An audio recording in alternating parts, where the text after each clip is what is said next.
Hey everyone, welcome back to my channel. It is Elise, and today we're doing some live budgeting because unfortunately I'm poor and I just got hit with a big unexpected bill.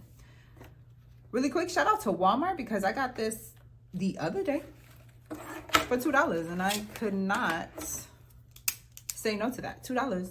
I can afford $2 even though I'm about to have to pay a lot of money. Anywho, so the reason why I have to pay a lot of money, I'm going to use a marker because I think it's going to show better, is because I have unexpected car repair debt. Typical girl, I knew my car was a little messed up about 3 or 4 months ago, but I was just hoping with me driving careful, air quotes, driving careful. Let me put pay off my car debt with me. Yeah, that looks good. Driving careful, it would buy me some time and it would be okay. That was absolutely incorrect because about 2 weeks ago, I realized that I couldn't drive this car anymore because I was literally afraid for like my safety in it. So I took it to the dealership and they did not have the best of news.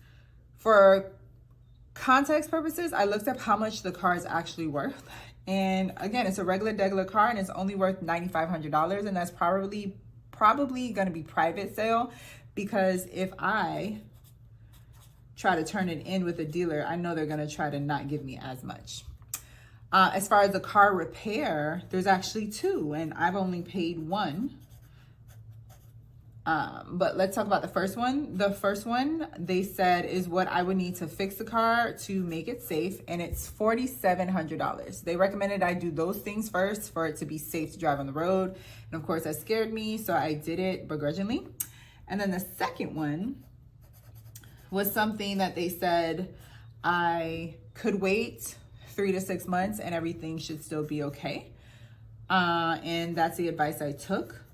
I'm gonna go back in March, hopefully, and pay that. And yes, I will be taking it from savings like I just took this $4,700 one. But mind you, $4,700 for $2,300 is almost $9,500. So I know there are gonna be some people that are like, that was a waste of time. But I thought about it and I said, let me try to fix this car because now that it's driving really nice, I took it from my savings.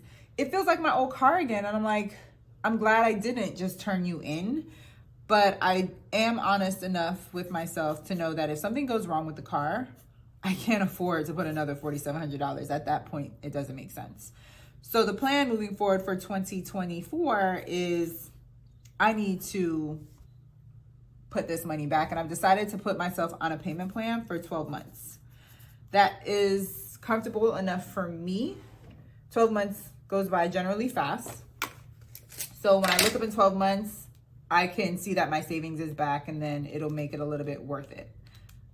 $4,700 divided by 12 is $391.66. Which, I mean, that's a car payment in itself. So I could have done that for 5 years or 12 months. And right now I'm keeping with 12 months. I want to give myself some leeway. So I'm actually going to say I'm going to pay myself $375 a month times 12 months. Let's do the math on that. It's not going to be 47, but it should be close. 375 times 12. It'll be $4,500. That's a roundish number.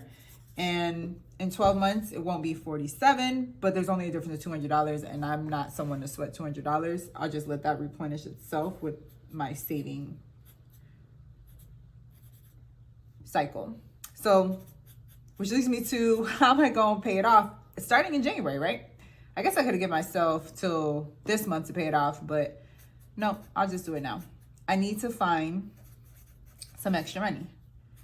And you can only budget your way out of so many times. At some point, you have to add more money to your budget. Luckily for me, at my job, I only work an average of 30 hours. So there is room for me to pick up extra shifts, and that's what I did. So on January 18th, I picked up an extra shift, thanks to my coworker, and that was $107.15 after all my regular bills were paid, my regular budget. Then on the 27th, it wasn't an extra shift, but my boss now knows that I'm looking for my money, so she scheduled me a double. and it did what it needed to do. I got $145.03 more, but I'm not planning on doing those a lot because it takes a lot on your body. And the whole point of me changing my life last year is that I'm better mentally, physically, emotionally, all of that. So I know that's going to play a tail on me. So I had to find like new money, or at least for January, where can I find some money? And I have a food and gas budget, and I was able to get an extra $25. And that's because I really wasn't paying attention to it because I didn't know I was going to have this bill in the beginning of January. February, I can watch myself a little bit more. Don't worry, I'm not going to starve myself because I don't think I could ever do that. So 107 plus 15 plus 145.03 plus 25 brings me to 277.18. Compared to the 375, I'm $100 short.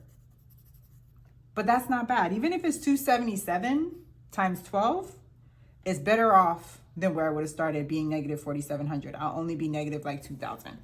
At the end of the day, all I care about is that my savings is replenished because I don't like it when it's below a certain number.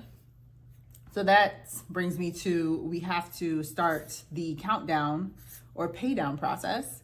So 2024, let me put car debt payoff plan.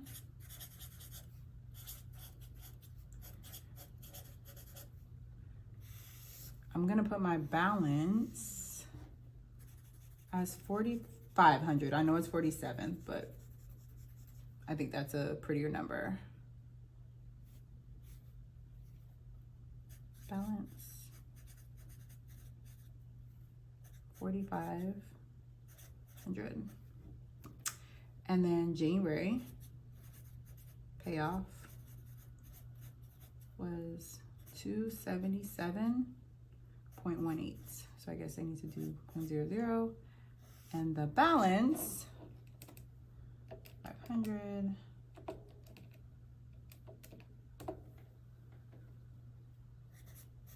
is $4,222.82. Things that are going on in my mind at the moment are, am I going to be able to sustain this? 277 is nice. Again, I want 375 a month at least. I'm hoping so, but let's say it's $100 or $150. I'm just going to have to be okay with it and hope that, let me make a demarcation for the future, that when February comes around, and then March, and then April, and then May, and then June, and so forth, it'll look nicer over here. Hopefully, we'll see. But that's all I have for now, y'all. Give me any comments, like, and subscriptions. I welcome them all, and I will see y'all next week. Until then, pray for me in this debt payoff.